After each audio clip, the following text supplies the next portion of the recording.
दोस्तों कुछ हमारे सब्सक्राइबर थे और हमारे कुछ भाई लोग थे जो हमें कमेंट कर रहे थे या फिर हमें इंस्टाग्राम पे मैसेज कर रहे थे कि मैकेनिकल डिपार्टमेंट के बारे में हमें इन्फॉर्मेशन दो।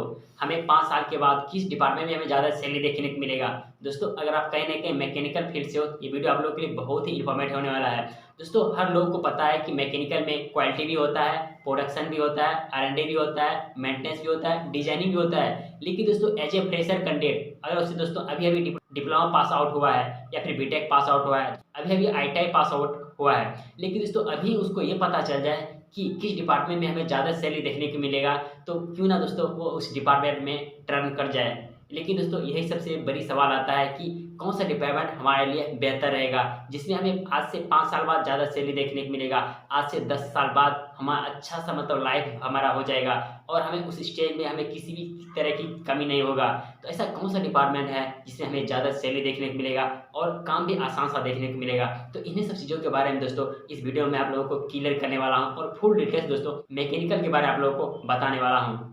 बहुत सारे ऐसे लोग होंगे जो CNC में VNC मशीन चला रहे होंगे, उसका ITI हुआ है, डिप्लोमा हुआ है या फिर उसका बीटेक भी हुआ है, और बहुत सारे ऐसे भी लोग होंगे उसी मशीन पे एज ए क्वालिटी डिपार्टमेंट में काम कर रहे होंगे, और बहुत सारे ऐसे भी लोग होंगे उसी डिपार्टमेंट में कहीं ना कहीं मेंटेनेंस डिपार्टमेंट में काम कर रहे होंगे उसी कंपनी में। दोस्तों आखिर वो नहीं समझ पा रहे हैं कि हमारा आज से 5 साल बाद या फिर 8 साल बाद 10 साल हमारा सैलरी क्या होने वाला है। दोस्तों आप लोगों से विनती है, आप किसी भी डिपार्टमेंट में क्यों ना काम कर रहा हो, या फिर चाहे आप क्वालिटी में क्यों ना काम कर रहे हो, या प्रोडक्शन में क्यों ना काम कर रहे हो, या फिर दोस्तों मेंटेनेंस में क्यों ना काम कर रहे हो, प्लीज दोस्तों आप मन लगा के काम करो। मैं आप लोगों से विनती करता हूँ, मतलब मन लगा के काम करो। आपसे जितना बोला जाए ना दोस्तों उससे ज़्यादा काम करने की कोशिश क्या करो। अभी कोई ना कोई भाई CNC या VNC मशीन चला रहे होंगे किसी न किसी इंडस्ट्री में, या फिर मोल्डिंग मशीन चला रहे होंगे, उसको बहुत सारा प्रॉब्लम का सामना करना पड़ रहा होगा, हैवी हैवी पार्ट मशीन में लगाना पड़ रहा होगा, फिर मशीन से उसका फिनिशिंग होने के बाद उसको निकालना पड़ रहा होगा। तो बार बार गेट को खोलना, और 15 किलो बहुत सारे दोस्तों गियर वगैरह बहुत बड़े बड़े वेट का होता है, और दोस्तों उसको निकालना डालना बहुत सारा प्रॉब्लम का सामना करना पड़ रहा होगा। लेकिन दोस्तों इस स्थिति में भी आप अपना पैर को जमाए रखो। मैं आपको गारंटी देता हूं दोस्तों, आज से 7 से 8 साल बाद आपका करियर बहुत ही अच्छा होने वाला है। आपको अभी बहुत सारा प्रॉब्लम का सामना करना पड़ रहा होगा, कभी कभी हाथ में छाले पड़ जाएंगे, कभी कभी हाथ कट जा रहे होंगे क्योंकि वो अच्छे से प्रोडक्ट फिनिश नहीं हो पाते हैं। बहुत सारे क्वालिटी में ऐसे बंदे अभी क्वालिटी में जॉब कर रहे होंगे जिनको लगता होगा मैं तो एक ही पार्ट को बार बार चेक कर रहा हूँ, हमारा यहाँ लाइफ होने वाला ही नहीं है। बहुत सारे मेंटेनेंस में काम कर रहे होंगे, उसको ये लग रहा हो मैं तो इलेक्ट्रिकल फील्ड था, अभी हमें मैकेनिकल में काम कराया जा रहा है, ऑयल को बार बार उठाया जा रहा है, इधर से उधर कराया जा रहा है। तो बहुत सारे अभी प्रॉब्लम आपको सामना करना पड़ रहा होगा। अभी अभी आपका 6 महीने हुआ है, 6 महीने हुआ है, 2 महीने हुआ है, या फिर दोस्तों आपका 5 महीने किसी इंडस्ट्री में हुआ है, तो आपको लग रहा होगा कि ये सब डिपार्टमेंट पता नहीं इसमें हमारा मतलब करियर है कि नहीं। दोस्तों मेरी बात मानो, आप आज जो भी प्रॉब्लम का सामना करना पड़ रहे हो ना, आज से मात्र साल से 1.5 साल बाद आप उस डिपार्टमेंट में मन लगा के काम कर लोगे ना, आज से 1.5 साल बाद दोस्तों उस डिपार्टमेंट से आपको प्यार हो जाएगा। या मेरा बात मानो दोस्तों, आपको उस डिपार्टमेंट से प्यार हो जाएगा। अगर आप दोस्तों प्रोडक्शन डिपार्टमेंट में काम कर रहे हो दोस्तों, आपको आज से 10 साल बाद आपको 50,000 60,000 भी सैलरी जाने वाला है। लेकिन दोस्तों प्रोडक्शन डिपार्टमेंट पे उतना ही आपको मेहनत करने की जरूरत पड़ता है। अगर दोस्तों अगर उस मेहनत से हारते हो, मेहनत नहीं करना चाहते हो, तो आप क्वालिटी डिपार्टमेंट में जा सकते हो। लेकिन दोस्तों ये बात याद रखना, आज से 10 साल बाद दोस्तों जिसका जितना प्रोडक्शन डिपार्टमेंट वाले का सैलरी होगा उतना आपका सैलरी नहीं होगा। हमेशा याद रखना, उसका सैलरी 50 से 60,000 होगा, आपका दोस्तों 35 से 40,000 सैलरी होगा। याद रखना क्यों, क्योंकि दोस्तों आप उस समय अभी इस समय आप दोस्तों आप जो भी प्रॉब्लम हो रहा है उससे प्रॉब्लम से दोस्तों भाग रहे हो। प्लीज़ आप दोस्तों प्रोडक्शन डिपार्टमेंट में अभी जॉब कर रहे हो तो मन लगा के काम करो दोस्तों। अभी आपका जर्नी है दोस्तों, अभी आप कॉलेज से पास आउट हुए हो, थोड़ा सा प्रॉब्लम देख के आप क्यों भाग जा रहे हो। काम को सीखो ना, जब तक आप सीखोगे नहीं तो आप 2 साल बाद जब आप वहाँ पर सुपरवाइजर बनोगे, आपके अंदर जो ऑपरेटर आएंगे उसको क्या सिखाओगे। तो इस बात को समझो। प्रॉब्लम है साल भर 6 महीना प्रॉब्लम रहता है, जब कामों को सीख जाओगे ना अपने आप खुद दूसरा आपको ऑपरेटर दे देगा, आप उसको हैंडल करते रहोगे। इस चीज़ को आपको समझना पड़ेगा। और क्वालिटी में भी बहुत सारे लोग अभी क्वालिटी में वैसे लोग आते हैं ज़्यादातर जो ये सोचते हैं कि हमें काम आसान यहाँ पे देखने को मिलेगा। लेकिन याद रखना दोस्त, आज से 10 साल बाद आपका सैलरी भी उसी तरह से हो जाएगा। आपका दोस्त प्रोडक्शन वाले 60,000 सैलरी लेगा, आपका सैलरी 40 से 45,000 रहेगा। मैं एक उस कंपनी की बात नहीं कर रहा हूँ, आप किसी भी ऑर्गेनाइजेशन में जाओगे और कंपेयर करोगे ना एक दूसरे का, तब आपको पता चलेगा। तो इस चीज़ को कभी नहीं समझो हम अभी बैठे हुए हैं सिर्फ हम क्वालिटी का काम कर रहे हैं, क्वालिटी इंजीनियर है वो मशीन चला रहा है। बहुत सारे लोग ऐसे कंपेयर करते हैं लेकिन उसको फ्यूचर पता नहीं होता है, दोनों का फ्यूचर आज से 10 साल बाद कहाँ जाने वाला है। तो मैं ये नहीं कहता हूँ क्वालिटी डिपार्टमेंट खराब ही डिपार्टमेंट है, लेकिन दोस्तों आपको काम आसान मिलता है, आपको ऑफिशियल ज़्यादा कम देखने को मिलता है, तो उसमें सैलरी ग्रोथ भी आपको कम देखने को मिलता है। इसके अलावा मैं आपको समझ में आ गया होगा क्वालिटी और प्रोडक्शन का लाइफ के बारे में थोड़ा बहुत जरूर जानकारी आया होगा। अब दोस्तों मैं बात करता हूँ, बहुत सारे लोग मेंटेनेंस में जाते हैं, मेंटेनेंस में भी दोस्तों बहुत सारा चीज़ आपको सीखने को मिलता है। बहुत सारे लोग अभी भी डर जाते हैं, बहुत सारे लोग मेंटेनेंस को छोड़ भी देते हैं। क्यों? क्योंकि उसको अलग तरह का काम कराया जा रहा है। यदि उसका इलेक्ट्रिकल से डिप्लोमा हुआ है और उसको पंप खुलवाया जा रहा है, इसके अलावा बहुत बड़ा बड़ा हैवी काम करवाया जा रहा है, पंप खुलवाया जा रहा है या फिर वोल्ट खुलवाया जा रहा है, बड़ा बड़ा पाइप लगा के मेंटेनेंस पे काम करवाया जा रहा है, वो लोग डर जा रहे हैं। दोस्तों आप हाथ जोड़ के विनती है, आप मात्र 1 साल से 1.5 साल रहो।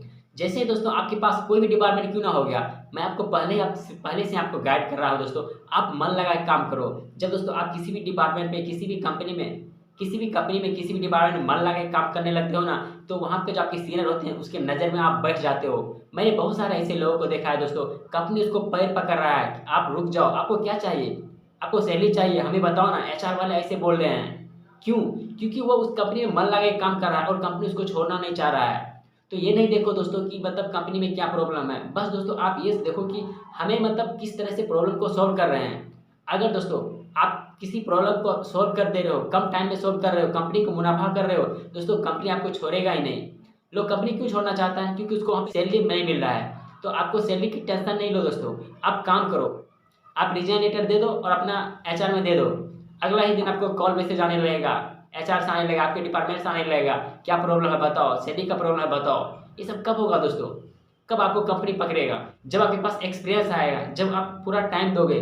बहुत सारे ऐसे लोग हैं दोस्तों जिसका 1 साल हो रहा है ट्रेनिंग पे लगे हुए हैं, 2 साल के ट्रेनिंग पे लगे हुए हैं, बस वो 8 घंटे निकाल के जा रहे हैं, फिर कंपनी आ रहे हैं, फिर जा रहे हैं। पता चलता है वो 2-3 काम भी अच्छे से नहीं कर पाए हैं, और ऐसे ऐसे टाइम गुजर रहा है। तो भविष्य में दोस्तों 1 साल बाद 2 साल बाद को ट्रेनिंग कंपनी से निकाल देगा। लेकिन दोस्तों अगर आप वहाँ पे जो भी प्रॉब्लम आता है, हर प्रॉब्लम को सॉल्व कर रहे हो, चीज़ों को सीख रहे हो, काम में मन लगा रहे हो, 1 साल के अंदर ही बहुत सारा चीज़ को आप सीख गए हो, तो कंपनी आपको कैसे निकालेगा? आपका सैलरी 12,000 था तो आपको 15,000 क्यों नहीं देगा? तो मेरा वीडियो बनाने का यही मकसद था दोस्तों। बहुत सारे लोग ये सोचते रहते हैं कि हमारा ग्रोथ किस डिपार्टमेंट में होने वाला है, मैकेनिकल में ग्रोथ कैसे होता है। दोस्तों मैकेनिकल क्या, हर फील्ड में ग्रोथ होता है, बस ये डिपेंड करता है दोस्तों आप मन लगा के काम कर रहे हो कि नहीं, आप सैलरी पे फोकस कर रहे हो कि आप काम पे फोकस कर रहे हो। अगर दोस्तों अभी आपको डिफिकल्टी का महसूस हो रहा है ना, तो आपको आज से 7-8 साल आज से 7 साल बाद, 8 साल के बाद आपको दोस्तों वहाँ पे बेनिफिट भी देखने को मिलेगा। अगर अभी से आप ये बैठने वाला काम सोच रहे हो ना, तो आगे जाके आपका वैसा ही आपका सैलरी भी देखने को मिलेगा। बहुत सारे लोग सोचते हैं कि हमें सीएनसी वीएनसी में काम ही नहीं करना है, हमें मतलब ऑपरेटर का काम ही नहीं करना है। तो सोच लो दोस्तों, आज से 10 साल बाद, आज से 7 साल 8 साल बाद दोस्तों आपको वैसा ही काम तो मिलेगा, आराम सा काम मिलेगा, लेकिन दोस्तों आपको सैलरी भी उसके हिसाब से दिया जाएगा। और ग्रोथ की बात है दोस्तों, आप कहीं पे भी जाओ दोस्तों, हमेशा सीखने की कोशिश करो, एक मिनट यहाँ पे वेस्ट नहीं करो। आपके जो सर है एक से एक सवाल आप लिख के बैठे रहो, नोटबुक हमेशा लेके जाया करो, कंपनी में भी जाया करो ना, अपना एक अलग से कॉपी लेके जाया करो, पेन लेके जाया करो।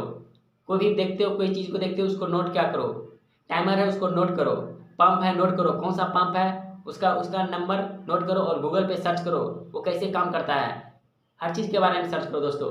सीएनसी मशीन पे काम कर रहे हो, उसमें कौन कौन से प्रोग्रामिंग है, जी कोड क्या है, एम कोड क्या है, हर चीज़ के बारे में दोस्तों नोट करो और रूम पे आके पढ़ो। और जो चीज़ समझ में नहीं आता है वो अपने सुपरवाइजर से अगले दिन जाके पूछो, और कौन सा कोड का कहाँ पे यूज हो रहा है। दोस्तों जो आपका 1 साल में सीखना है ना, आप ये सोचो कि हमें 6 मंथ में इसको कैसे हम सीख सकते हैं। इससे क्या होगा दोस्तों, आपके पास एक परफेक्ट नॉलेज हो जाएगा। 1 साल ट्रेनिंग करने के बाद कहीं पे दोस्तों आप डायरेक्ट आप किसी दूसरे जगह पे सुपरवाइजर में जा सकते हो, अच्छे से आप इंटरव्यू को क्रैक कर जाओगे। तो अगर नहीं कर पाओगे तो वहीं पे दूसरे जगह भी आपको एज ए ट्रेनिंग पे ही रखा जाएगा, क्योंकि आपको हर सवाल का जवाब पूछेगा, आप दे ही नहीं पाओगे, फिर से आपको ट्रेनिंग पर रख दिया जाएगा। लेकिन आप हर सवाल का परफेक्ट जवाब दे पाओगे तो आपको एज ए सुपरवाइजर में रख देगा दूसरे कंपनी में।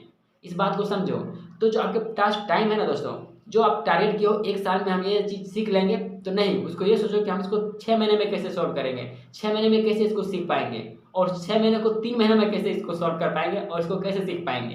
ये सब तभी होगा दोस्तों जब आप टाइम का वैल्यू दे पाओगे। तो यही वीडियो बनाने का मकसद है दोस्तों कि आप लोगों को मतलब समझाएं कि कैसे लाइफ में ग्रोथ होता है, आप कैसे टाइम के वैल्यू को समझें, आपका सैलरी कब ग्रोथ होने वाला है, कितने दिन में ग्रोथ होने वाला है, आज से 10 साल सैलरी कैसे ग्रोथ होता है। तो सैलरी का कभी भी टेंशन नहीं लेना दोस्तों। कोई बंदा है जो कि 5 साल में 40,000 सैलरी पे आ गया, कोई बंदा है 10 साल में 60,000 तक सैलरी पे चला गया, कोई बंदा है दोस्तों 3 साल के अंदर ही आपका 30,000 सैलरी चला गया, ऐसा कैसे पॉसिबल है दोस्तों?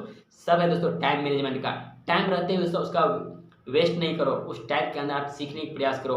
8 घंटे फॉर्मेलिटी नहीं निभा लो, 8 घंटे नहीं, अब वहाँ पे 9 घंटे भी लगते हैं, 9 घंटे दो। 9 घंटे करने में क्या जाता है दोस्त? आपको काम करने में मन लग रहा है, आराम से काम करो दोस्त। नहीं लग रहा है, मन लगाओ, उसमें देखो इसमें क्या पॉसिबिलिटी है, इसमें क्या प्लस पॉइंट है। तो उम्मीद करता हूँ दोस्तों कहीं ना कहीं इस वीडियो से आप लोग को समझ में आ गया होगा कि आखिर ग्रोथ कैसे होना है। आज से 5 साल बाद 10 साल बाद का सही कैसे ग्रोथ होता है। कोई प्रॉब्लम आता है कमेंट कीजिए, हम रिप्लाई देने की कोशिश करते हैं। तो बाय दोस्तों, फिर मिलते हैं इसी तरह की इन्फॉर्मेटिव वीडियो में, तब तक के लिए।